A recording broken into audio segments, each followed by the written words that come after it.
ఈ కువైట్లో ఎండలు మామూలుగా కాయట్లేదు అసలు. ఈ కువైట్లో కాసే ఎండలకు తట్టుకోవాలంటే అప్పుడప్పుడు చల్లగా ఏదో ఒకటి వేస్తూ ఉండాలి.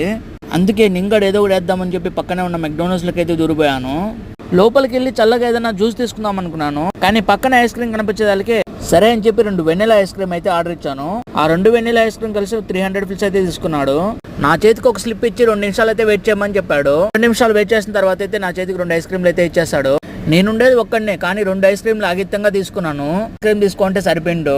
అది ఒకటి తింటూ ఉంటే ఒకటి కరిగిపోతుంది. ఒక ఐస్ క్రీమ్ 150 ఫిల్సే కదా, చిన్నది ఉంటుంది అనుకున్నాను, కానీ అదైతే చాలా పెద్దదిగా ఉంది. ఒకటి తినేదానికే సరిపోయింది నాకైతే. నేనైతే 2 ఐస్ క్రీమ్ తినలేకపోయాను. ఒక ఐస్ క్రీమ్ తినే లోపల ఇంకొక ఐస్ క్రీమ్ కరిగిపోయింది. చూడండి ఎలా కరిగిపోతుంది మొత్తము. అందుకే ఆగిత్యంగా ఎప్పుడు ఏది చేయకూడదు. నేను ఎంత స్పీడ్గా తింటా ఉన్నా తినలేకపోతున్నాను, మొత్తం మూతికంతా అయిపోతుంది అసలు.